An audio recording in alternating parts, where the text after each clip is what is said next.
The topic which I am going to take up for explanation, for discussion, is all the six systems, Shad-darshanas.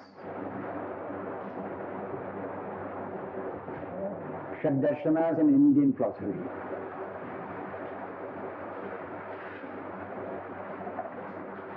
Now first, a couple of lectures may be of a general nature, so that you are familiar with my terms, with the terms I use, and I can also be familiar to you, your background and your response to me.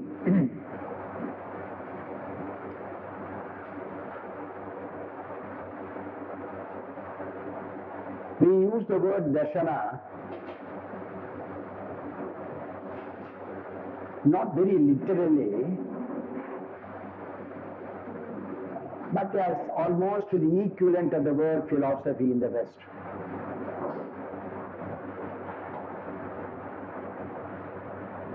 I doubt very much that even a student of philosophy who is trained in the college and university knows the real meaning of the word philosophy. Sometimes we study not knowing what exactly we study. This is certainly true with regard to philosophy.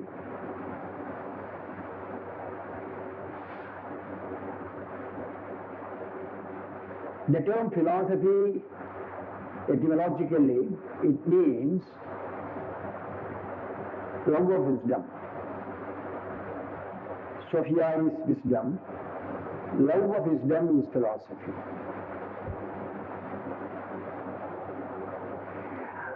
Love of wisdom. Sophia.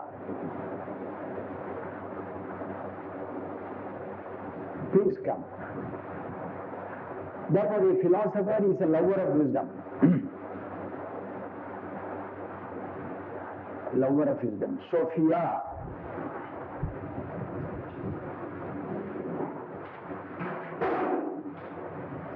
Lover of wisdom.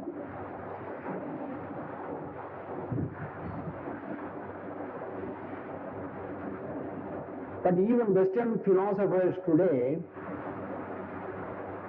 do not use the word philosophy in the sense in which it is called originally, etymologically, as love of wisdom. If we look at the history of Western philosophy, the term has been used in different senses by different philosophers. No doubt Plato and Aristotle would understand the word philosophy in the sense of love of wisdom. But if you come to modern philosophy, beginning from the 17th century, the word has been used in different senses, and particularly in recent 100 years, philosophy is used only in the sense of analytic philosophy. One has to do a kind of analysis of the problems, and your statements, your language should convey this kind of analysis.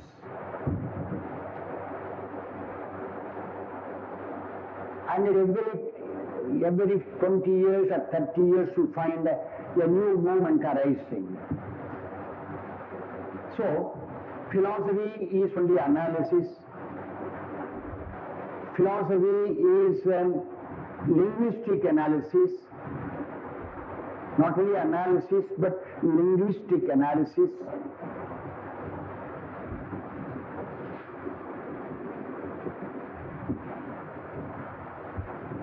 Or logical analysis, sometimes it is called, then linguistic analysis, then phenomenology,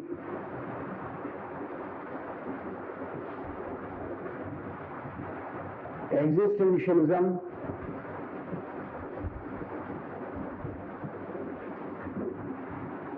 hermeneutics,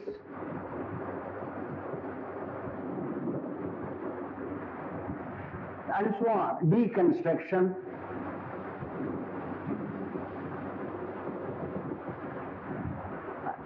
Now these are the movements I have referred to in the last 150 years or so.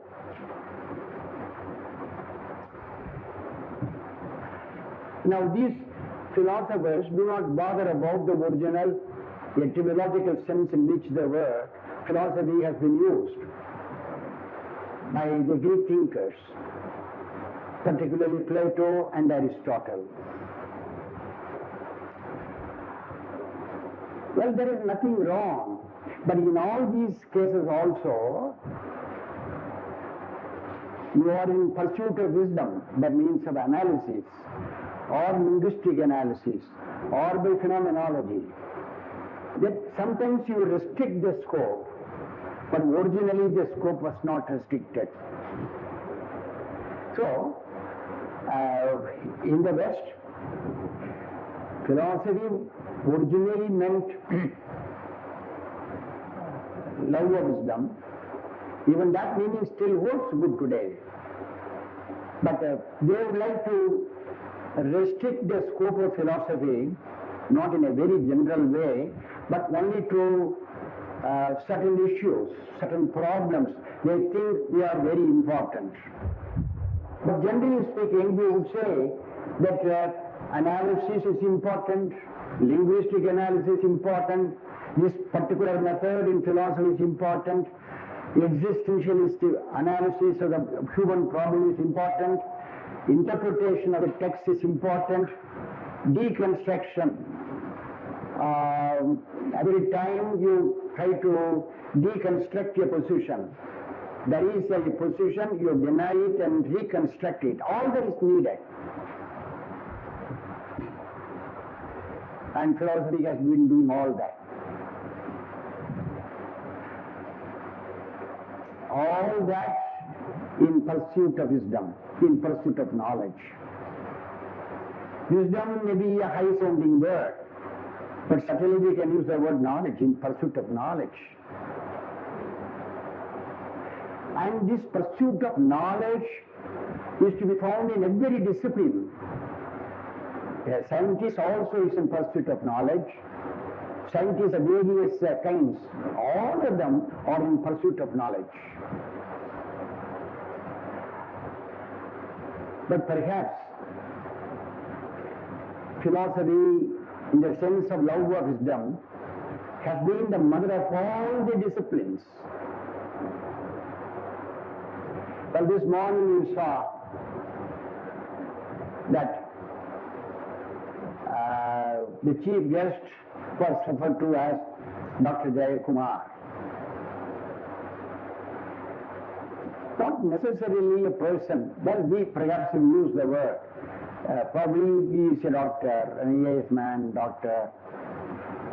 We don't know. But the way in which he was able to take up a particular problem, analyze it, bring out the significance and all that one, I think that what he did was as good as an academic philosopher would do, academic student would do. And you will also notice that when the PhD is conferred, it is conferred on all the disciplines. So one may be wondering, why is it that a biologist gets a PhD degree, he is called a doctor of philosophy. In a general sense, namely, that he has pursued knowledge in a particular discipline by the study of the plant life or the animal life, or by the study of the elements of the world, whatever it may be. So it is in that general sense that we use the word. But darshana, literal meaning is seeing, vision. It is derived from the root, this will pursue to see. Seeing what? Seeing the truth. The vision of the truth. Well, I have not defined the truth. There is such a thing called the truth. There is such a thing called the reality. The pursuit of the reality. The reality is the truth. Therefore, we use the word darshana. Darshana. The vision of the truth. Seeing the truth.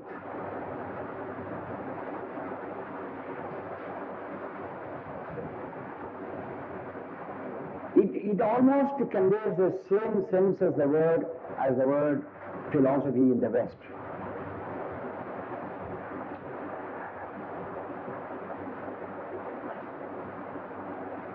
And the term darshana has been used not only by the Vedic systems, but by the non-Vedic systems like Buddhism, Jainism, Charvaka. All of them are called darshanas.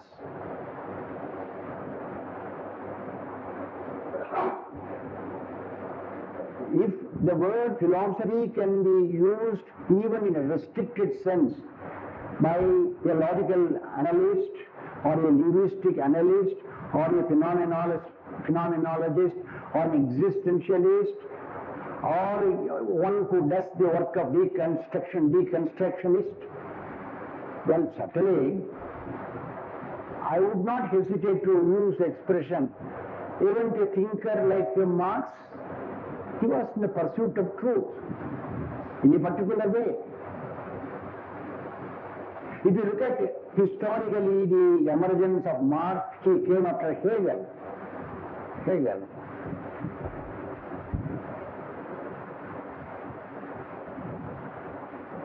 What is known as the dialectical method of thinking, the dialectical process of thinking, we use the word dialectical.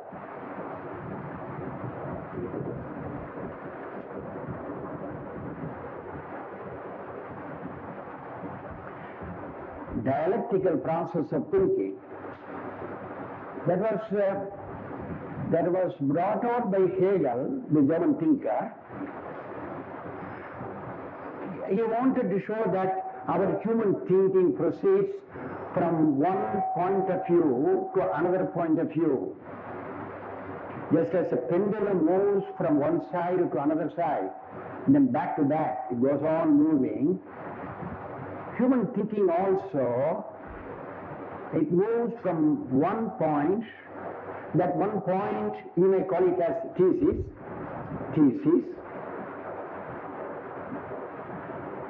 and the opposite point, the opposite side, the other side to which it moves, may be called antithesis,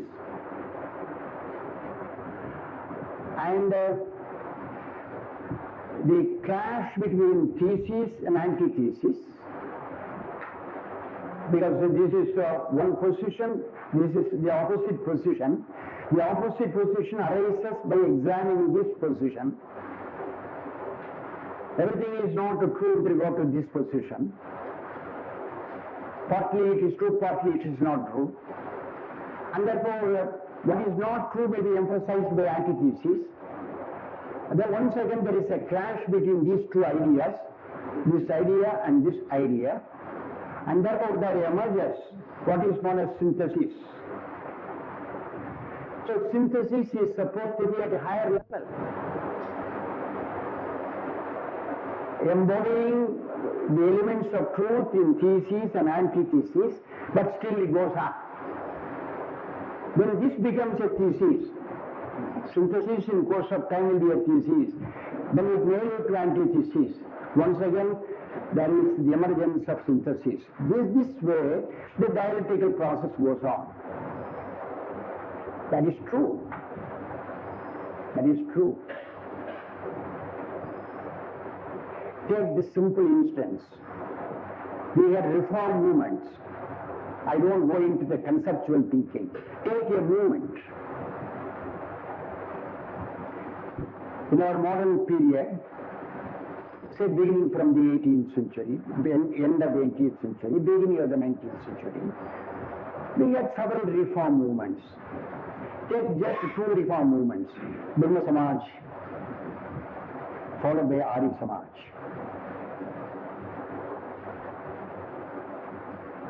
Take a movement, not a particular thinking.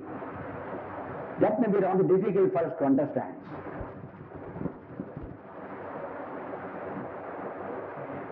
Brahma Samaj, Raja Ram Mohan Roy. He started this movement, Brahma Samaj. A sub-movement of that is Pratana Samaj. But take the whole movement, Brahma Samaj.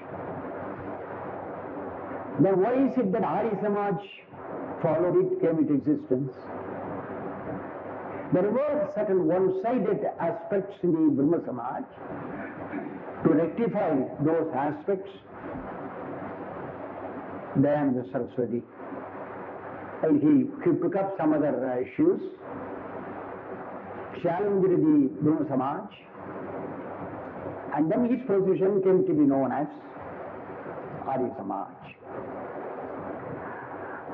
There were common elements between the two. If you read the Brahma Samaj and its doctrines, and then why it is called a reform movement, you can understand that, all that one. Adi Samaj did not reject in total the Brahma Samaj, no. It retained many of the elements. Wherever there was some kind of a deficiency, it was rectified, and then more Adi Samaj came into existence. So, if Brahma Samaj is the thesis, Adi Samaj is the antithesis, then a synthesis came, therefore the other movements came into existence. Theosophical Society came.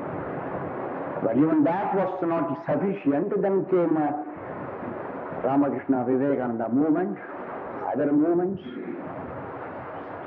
Take the Vaishnava tradition. How many Vaishnava traditions we have? Quite a few. Quite a few. It's an interesting study.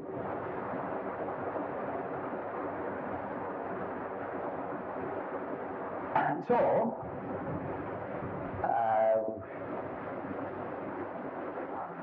I was just trying to show the contribution of Hegel to philosophical thinking, and Marx adopted the dialectical thinking of Hegel, dialectical process, and then there were certain one-sided aspects in his thinking. Now, I am not interested in tasting all that. I am just interested in showing that all these movements, philosophical movements, which came from the beginning of the 17th century, we used to call it as the modern philosophy. We called it, roughly beginning with Bacon, Descartes, and others, the modern enlightenment movement, modern philosophy, the movement of enlightenment. Then it came up to Hegel, and then further development, and then subsequently in recent times they talk about logical analysis, linguistic analysis, phenomenological movement, existentialism, and so on. It goes on. And in recent times we are talking about Derrida's deconstruction and all that one. Now, all these people are not bothered about the original sense in which the word was used. Philosophy, as used by Plato, Aristotle, or Socrates. No. Now, we use the word darshana in the sense in which we speak of knowing the truth, having a vision of the truth, vision of the reality, whatever may be the truth, whatever may be the reality.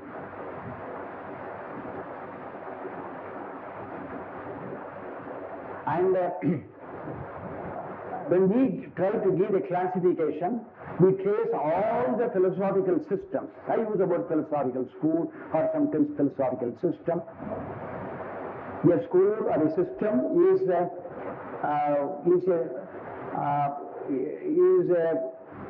that which refers to a set of doctrines, a body of doctrines.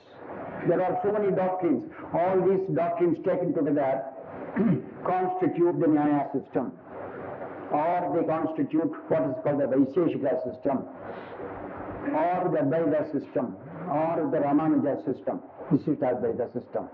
So, a set of ideas connected with each other, or a set of doctrines connected with each other, that set of doctrines or ideas which hold together, which constitute a total philosophy, a holistic philosophy, that is called a system. That is called a system. Sometimes it is called a school. That by the school, that by the system. So, we are not quarreling about the use of the word system or school. Though there are scholars in India who quarreled over the use of the word Darshana. I used to always refer to Darshana, a very provocative thinker who is no more. He would object to the use of the word school. Then what about the system? Even for that he had his own reservations. But generally, whenever you use the word six systems, or the Nyaya system, or the Sankhya system, we have in mind a set of doctrines or ideas which hold together your position. They are connected ideas. If you start with A, then you move on to B, then C and D. All of them taken together constitute a system or a school. So, we have orthodox schools. The word again is not liked by so many people, orthodox. Because if you say that the Shad-darshanas are orthodox schools, what we mean is Astika schools, Astika systems. I given that in the classification. We use the word orthodox. The orthodox system, six systems: Nyaya, Vaisheshika, Sankhya, Yoga, Mimamsa, and Vedanta. I given the classification, you will find that in the scheme. I given the tabular form. Now, all of them are called Astika systems. And the English translation of that has been used for a long time, is orthodox. And then the other category, the Charvaka system, Jainism, Buddhism, they are called heterodox.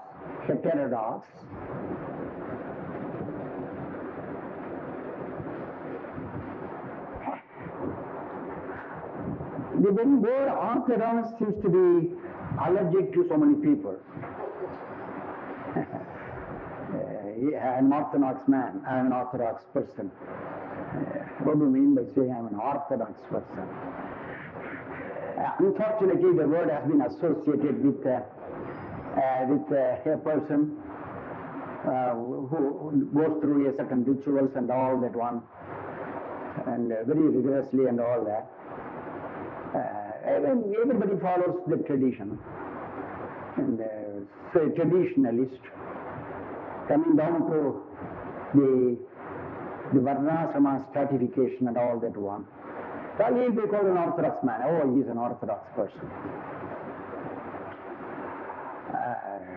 It is not necessary in that sense. The word that has been used is Astika system.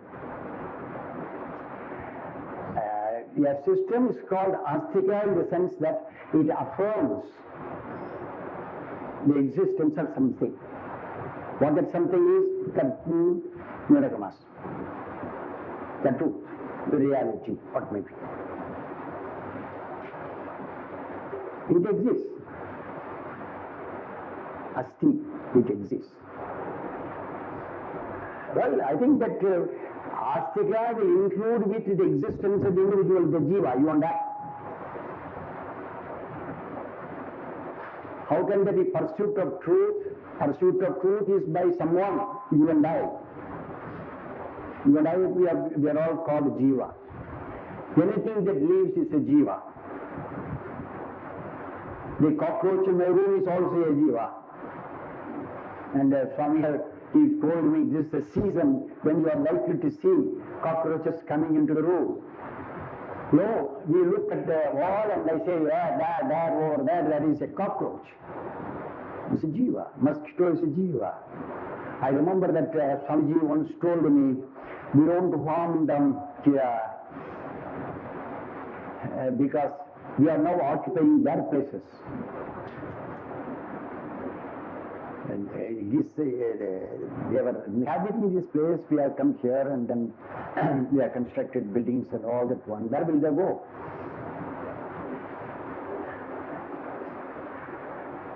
So, according to me, we start with the existence of the jiva, yourself and myself. We are the seekers of truth. We are the people to pursue the truth. And therefore I am an astika in that sense. There is some truth which I pursue. I exist. The world in which I live exists. The world exists. That is the truth, whatever it may be. God, put it any way you like. So, it is not necessarily accepting the existence of God or the belief in God. The word the astika has been used not necessarily to a system which believes only in the existence of God. No. If you are going to apply that, the Sankhya is not an astika system. Because the Sankhya system doesn't believe in the existence of God.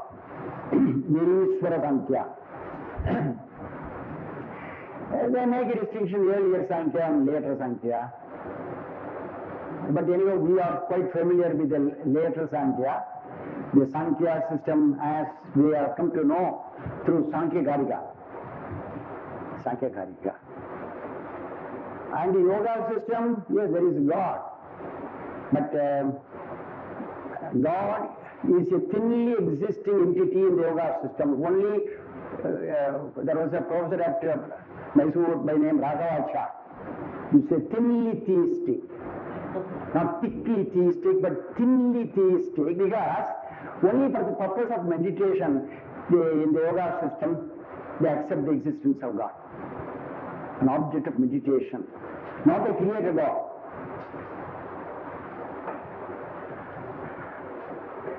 He went to the extent of saying even the Nyaya system, in spite of Udayana, the person who gave arguments for the existence of God, Udayana,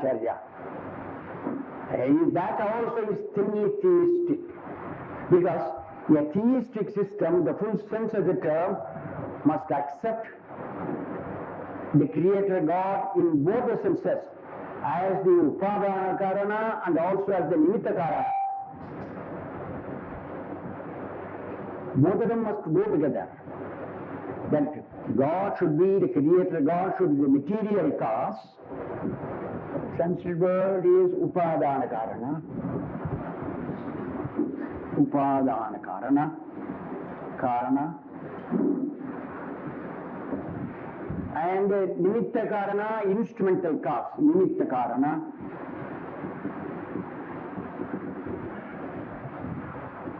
God should be both the material cause and the instrumental cause. Upadana Karana and Nimitta Karana. If you are going to apply that one, the creator God of the Nyaya system strictly cannot be called both, because there are eternal elements. And just as the potter is only a nimitta karana. Given the clay and all that one, the wheel, the potter's staff, he is able to produce a pot. But did the potter create the clay? No. The existing clay was utilized by potter, and then he was able to have a wheel, a stick. He had a plan, and according to the design he had, he was able to fashion that clay into a pot. He is not the material cause. So, I used to enjoy this expression, thinly theistic, not thickly theistic. But if you come to Vedanta system, now take the Mimamsa system, there is no place for creator God. Most orthodox system, most orthodox. And I will say subsequently that only two systems are really orthodox, highly orthodox, Mimamsa and Vedanta. In the non-offensive sense, I am using the word orthodox. The two systems which are very closely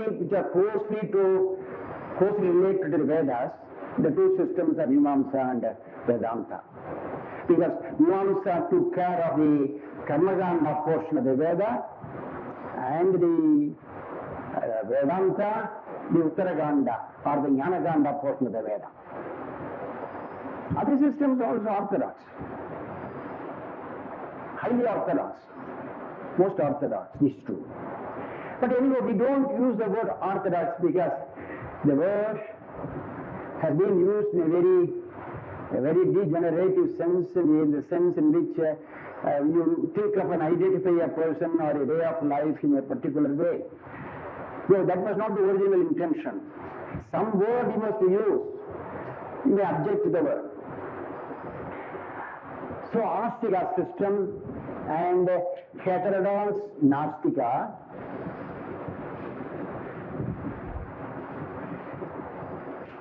Charvaka is a materialist philosophy. There are different kinds of Charvaka systems, materialist philosophies. We don't know which we are referring to, but generally it has got a certain position. Now,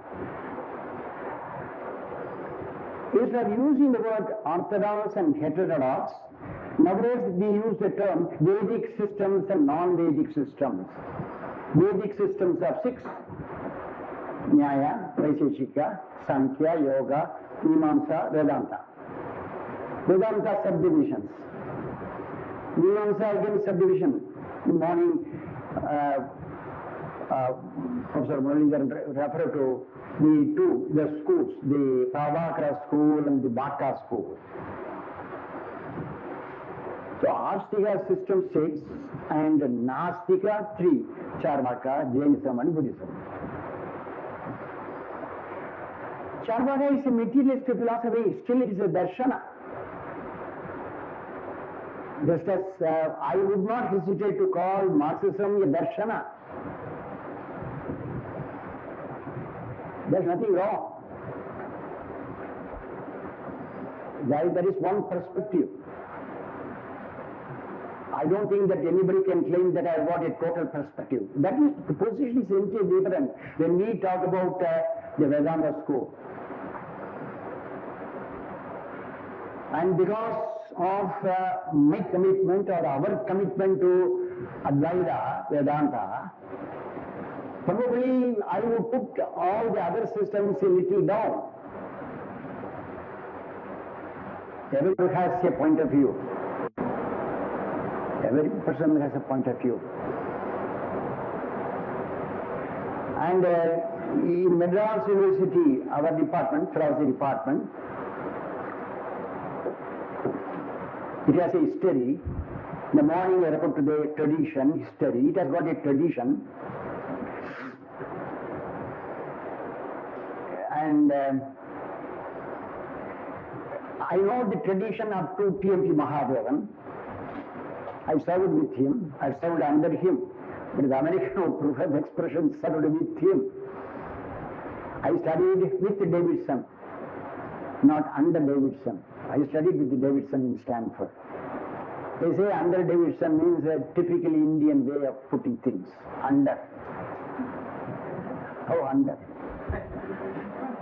You must say with. I studied with Davidson. I must say I studied with Kalyana Sundara Shastrigal. To me it's very obnoxious. I would rather prefer to say I studied under him than to say I studied with him. Though I have to study the text to him, he will be giving the meaning. In that sense I studied the text with him. Not for his benefit, but for my benefit. So, I know the Madras University philosophy tradition till the time of Dr. Mahadevan. Earlier there was Sri Narayana Sastri, who went to Oxford, is Bharatla and all that. When he was appointed as a leader in Indian philosophy, the late Professor Kupuzan Sastri, I am told, objected to the appointment. The man who has returned from Oxford, who is a Bharatla, who did not know at the time Sanskrit, how do you appoint him as a leader in Indian philosophy?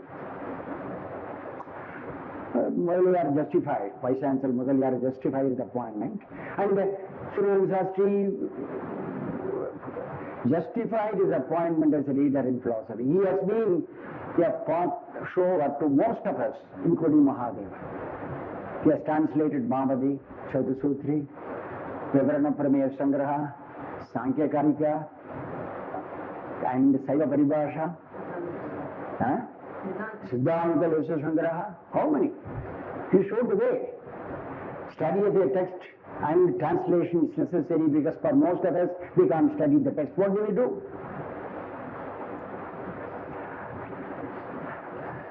Now,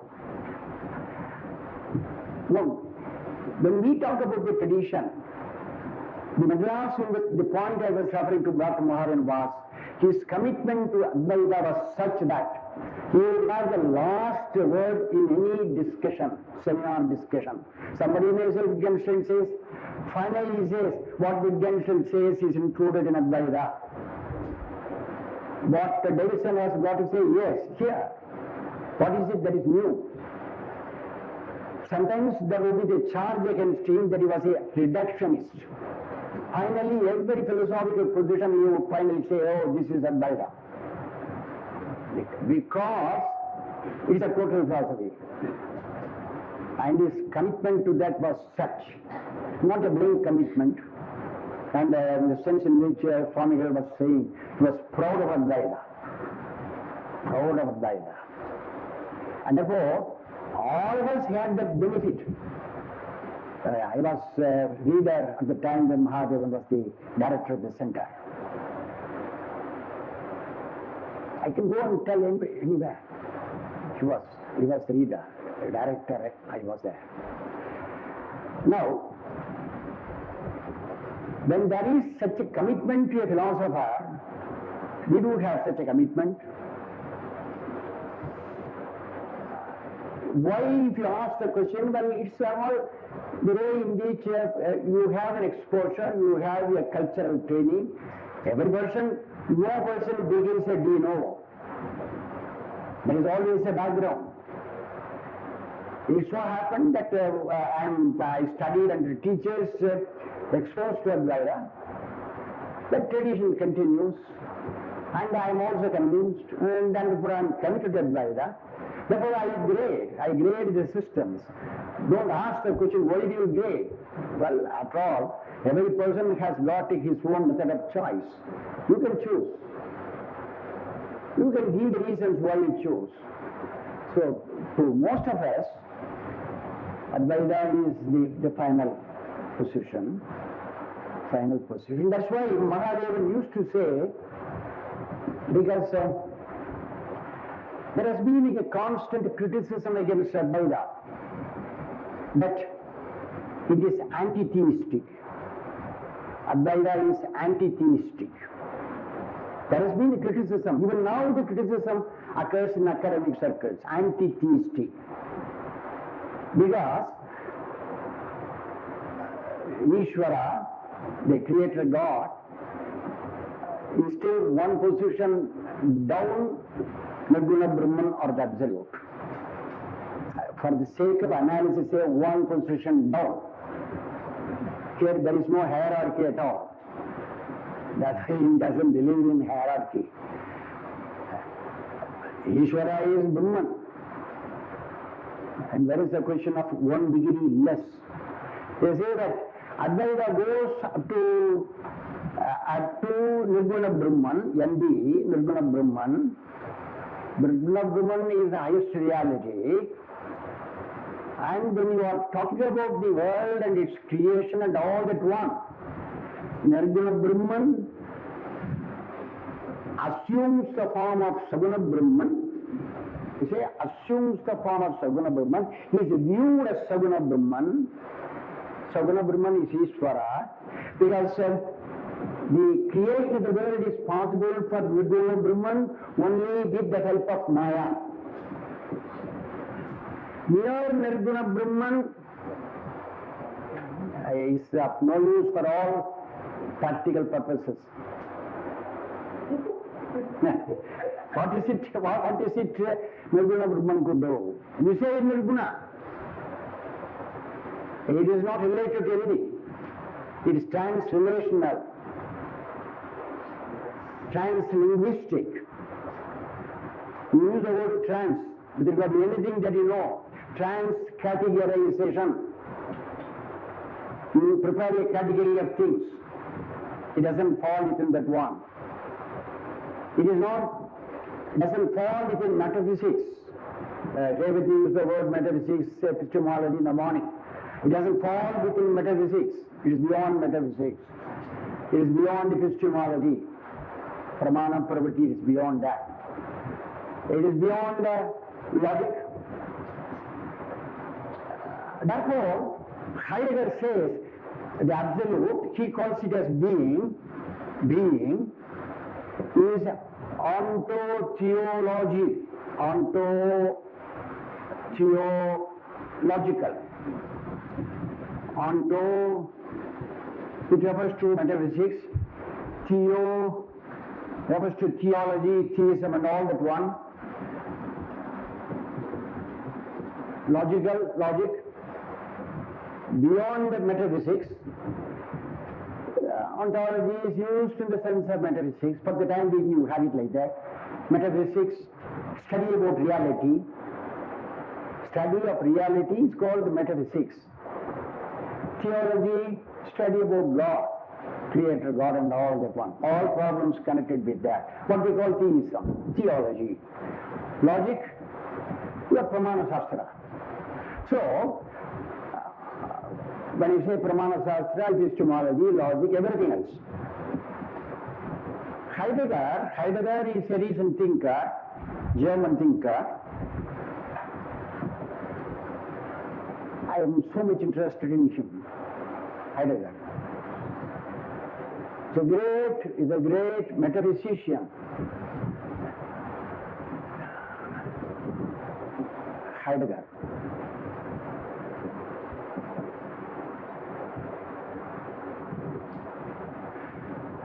What we call Brahman or Absolute, he used to call as being, capital B. And this being or Absolute, or what we call our Brahman, the supreme reality, that is beyond ontology, beyond the theology, beyond the logic. The moment you begin to bring this reality within the purview of metaphysics, within the purview of theology, or within the purview of logic, epistemology, it is not that pure, unconditioned absolute, it is not the pure, unconditioned Brahman, but it is Ishvara. then you take a position either in theistically, or you could take a position metaphysically, or you take a position from the perspective of logic and epistemology. But it is beyond all that. That's why we say that yato vacho nivartante aparapya manasa saha. The word's speech returns. How does it return? Keeping company with the mind. That means neither by means of language you can say what Brahman is. There is a breakdown of language. If you want linguistic breakdown, there is a breakdown of even the mind. Mind stands for all that can be understood by your mind, your buddhi, your manas, beyond that. It is beyond our rational thinking. So,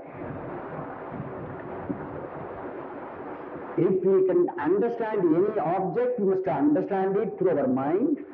Then we try to communicate that to somebody else by means of language. So neither is it possible to comprehend it by the mind, nor convey what it is by means of language. Therefore, such an entity is beyond both language and mind. That is what the Upanishad text says, yato vacho nivartante aprapya, not prapya. That is Ramanuja. After reaching God, there is a difficulty in enumerating the qualities of God, says Ramanuja. Because samasta kalyana gunas are there. How can you enumerate 1, 2, 3, 4, 5? No, beyond enumeration. Enumeration has to be done only by the mind. But it is beyond the mind. Not that it has not reached Brahman, it has reached Brahman, but since it is not able to fully comprehend all the qualities of Brahman, the Upanishad text says aprapya. Which is not convincing to Amarayaka and others. They say no. No. The word aprapya is there clearly. Not having reached. He has not touched the tape. He fell down before that. He has not even touched it. Third, fourth, fifth, sixth. And he mara on the Kanchanama. No, nothing. Yes, it's a case of aprapya, not prapya. So Upanishad says, vacho nivartante aprapya manasa saha. Neither this nor that reached that one. Now such a position Heidegger holds. And therefore, those of you who find time to study Shankara and also to have a taste of Heidegger, have it. Then you find that Shankara is not the lonely thinker in the philosophical world who thinks in terms of Nirguna Brahman, who comments on the expression tadekam, tadekam, tadekam. In the Nasadiya Sutta, hymn of creation, tadekam, that one. And it is that one Heidegger calls as being. It is beyond metaphysics, ontology. It is beyond the theology, beyond logic and epistemology. And therefore, unfortunately, he doesn't have a scriptural text, Heidegger. We have. The text says, yato vacho nivartante aprapya manasa saha. Mind will not regret that it is not able to reach. It can show, look here, you too have not been able to reach the goal. So we will keep quiet with regard to Brahman, but we will come into operation with regard to everything else. So, I would admit, persons who closely study Heidegger would say, oh, He is Shankara of the continent of recent times. Just as I said last year in lectures, Parmenides is a Shankara of the pre-Socratic times. We can say that. After all, philosophical thinking is not the possession of any person, any group of these persons. Throughout the world we have got the philosophical problems. The same problems are discussed. We are not discovering anything new. We are trying to discover only the truth that is enshrined in the tradition. Even that is difficult for us. It is that is the difference between a philosopher and a scientist. We are not interested. We can't discover anything new. It is not our aim. Truth is there all the time. It's eternal. So,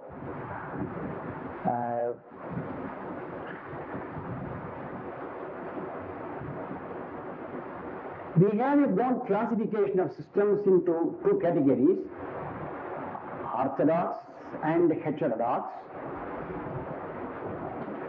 or what we call Astika and Nastika, or if you want with modern expression, Vedic systems, non-Vedic systems.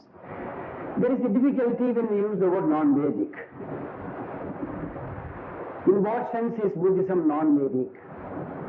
In what sense is Jainism non-Vedic? In what sense is Charvaka non-Vedic? There are difficulties. Because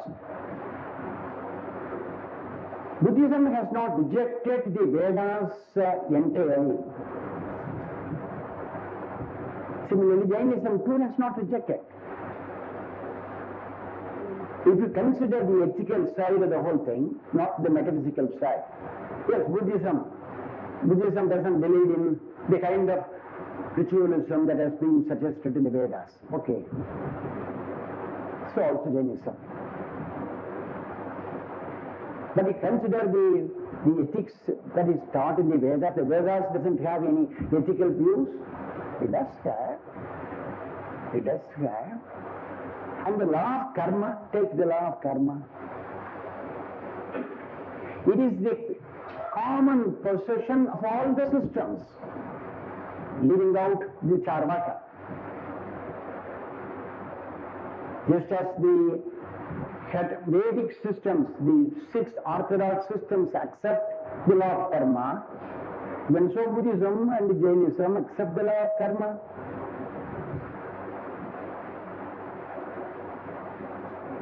The cycle of birth and death, which can be stopped only by attaining the right knowledge. So,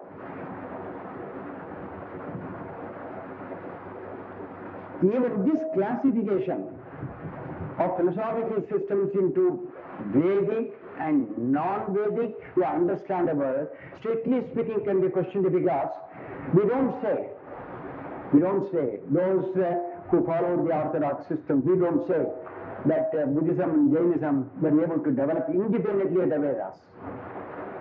No. It is only by depending upon the Vedas that they developed their own position. They did not accept certain views, and therefore they formulated a kind of a system in the lead of Gautama Buddha. And Jainism is ancient, more ancient than Buddhism, and they refer to a long genealogy. How long is that we don't know, but admittedly it has also borrowed from Vedic systems, Vedic tradition. And so, classifications of systems, if you give in whatever way you try to give, people will object to. That is the critical thinking that we have. Why should you call it Vedic, non-Vedic? Orthodox, heterodox, they say unhappy. Perhaps we can say Astika and Nastika. But Astika, we have to give the interpretation. Astika not in the vulgar sense of the term, but in the liberal sense of the term. So we have admitted the Sankhya as an Astika system, and we have admitted Nuance as an Astika system. Therefore, Contextually we have to decide. Contextually we have to decide.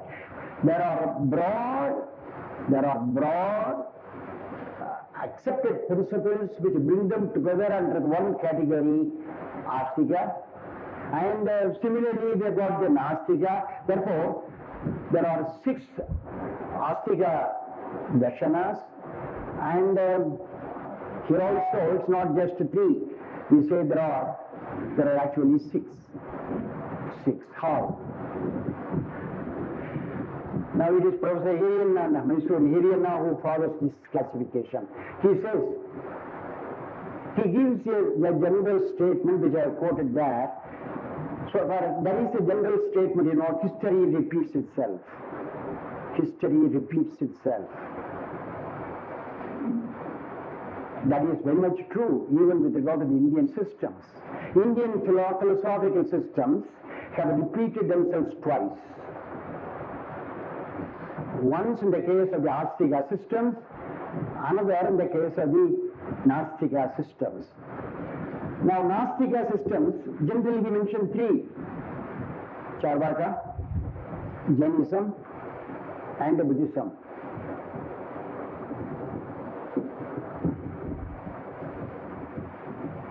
Jainism, Buddhism, Charvaka. In Buddhism, we have got the Theravada school and the Mahayana school.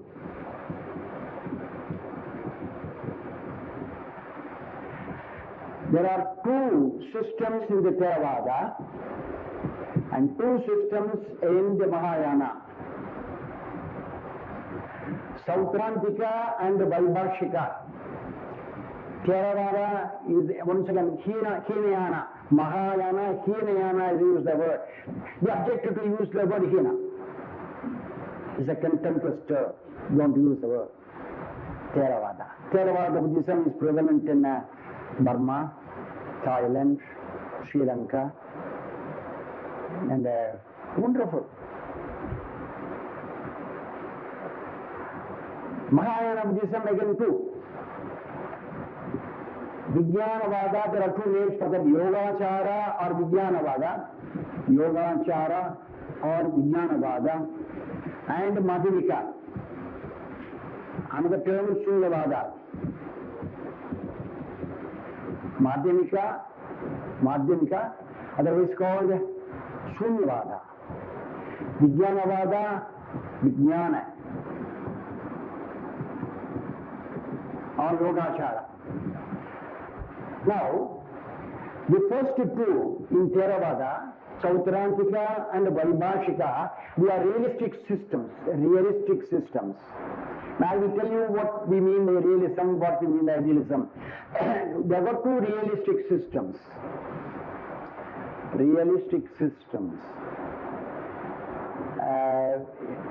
A system is called realistic.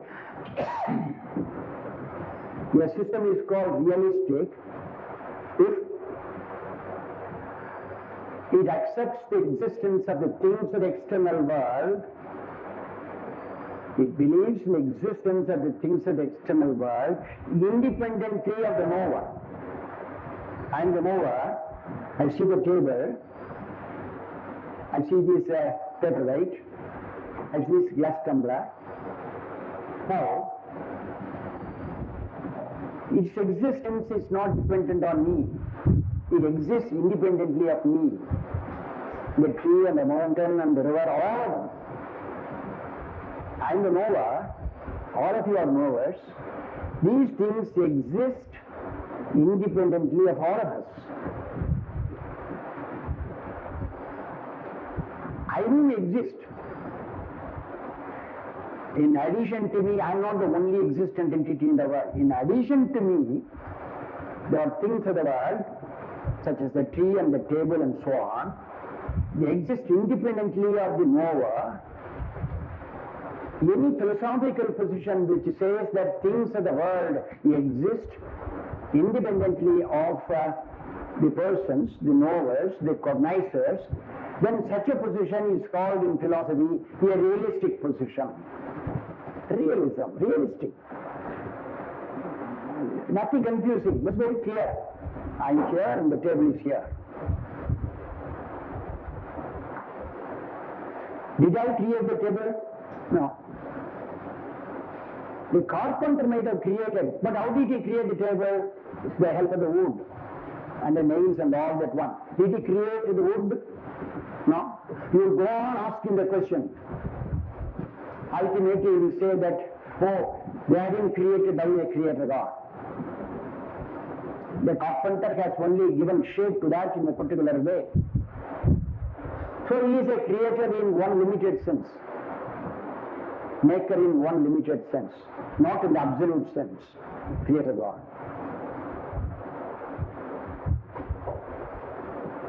And can I not claim to be a creator? I wrote a book. Yeah, you wrote a book.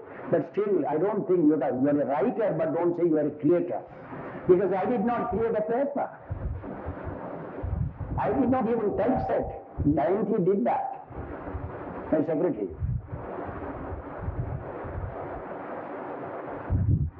But can we not claim any kind of creatorship at all?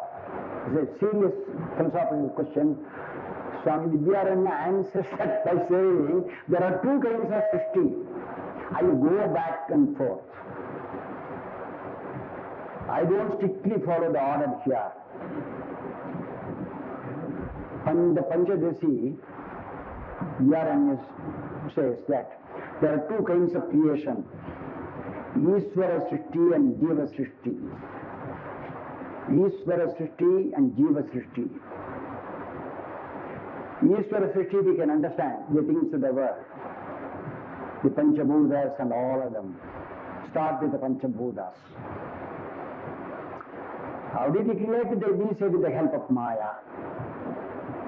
Then all of them are the products of Maya. We give the creation story. We are very clear. Because we have the support of scripture. That is the great advantage we have in the Indian tradition. Of course, that is a criticism that we are dogmatic. We can answer the question dogmatic. Our philosophy is an authoritative philosophy. But if Marx gives us something, it is not authoritative. If Heidegger says something, it is not authoritative.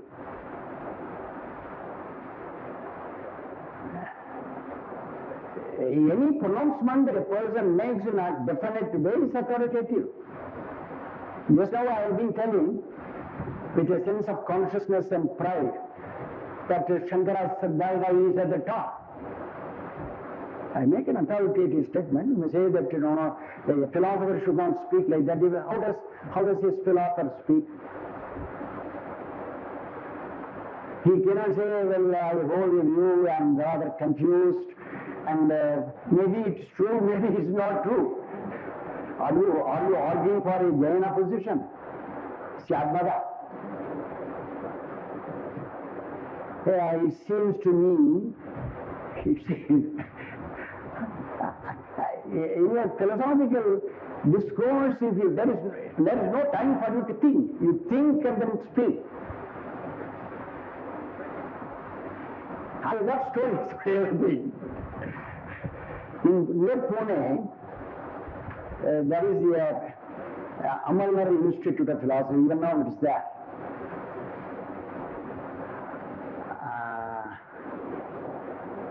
Sometimes that some name, proper name will not come immediately. Malkani was the founder of the school who went to Cambridge and returned. Absolutely, he will not give any quotation or endnotes or footnotes or any of his writings. He founded that school. He got the support. Amalner Institute. Some are great Indian thinkers like K.C. Bhattacharya and others were trained there. In recent times, my own contemporary, senior contemporary, Shah, Teja Shah, he also was there. And it seems when Shah had his own, KJ Shah, he had his own mannerisms. Everybody has got his mannerisms. And he will always say, scratching the head, I think and all that one. And Malkani doesn't have any patience with this kind of I think and all that. Well, Shah, you know that this is a seminar in which you are presenting a paper or you are going to speak about something. You should have thought about the matter at your room and come here. And after having come here, don't say in an mannerism repeatedly. Just as some people in conversation say, you know, I went there, you know. Hey, you are reporting to me just now. Just now you are telling me. I saw you, you know, that day. And so, you would say that you think in your room and come here and don't think and say that this is a seminar. Already the topic has been announced to you. That means that we can be sure about a particular position that we don't have to hesitate, maybe right or wrong. If every person is able to speak the truth, final truth, then there is not any history of philosophy, any historical development. In India also we find that. Take the Advaita tradition. There were two traditions, the Bhakti tradition and the Darshana tradition, and somebody adds one more. And it may be revealing to you, Swamiji, to know that recently I received a book in which they say that Sureshwara, Padmapada, all these people are not the direct disciples of Shankara. Shankaranarayan, the former director of the Adyar Library. It's a shock. I think that after some time you will say that even Shankara's historical person could be doubted. I received the book. And I was telling Vinayam repeatedly, time will come when he will deny the existence of Shankara. So now one step he has come forward, Sureshwara, Padmapada, these people are not the direct disciples of Shankara. There is such a time gap, and he is quite sure about history, there is such a time gap between Shankara and these people. How does he know the time gap? That is what historians say. How do you rely upon all the historians who say that they have been revising the views from time to time with regard to the past records, prehistorical time, or even the beginning of the historical time? It is atrocious. There is a limit also to allow your imagination to function.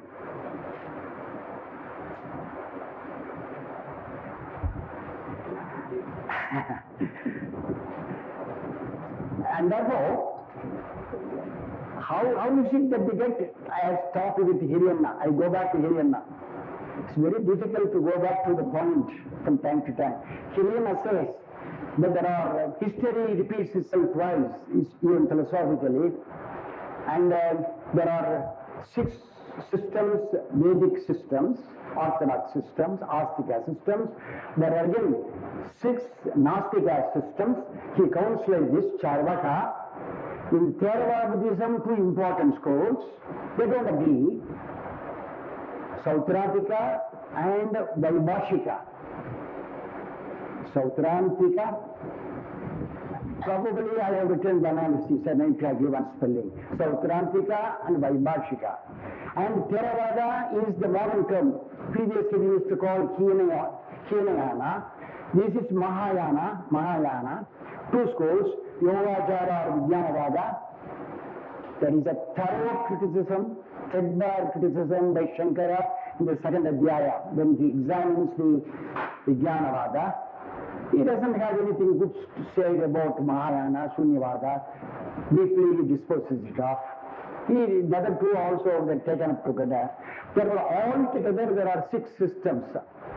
Charvaka, Jainism, Sautrantika, Vaibhashika, Yogachara, and Shunyavada or Madhyamika. That means 4 different perspectives we have altogether in Mahayana. You take into together 6 orthodox systems, 6 heterodox systems. History has repeated itself, even in philosophy. Clear now. We continue tomorrow.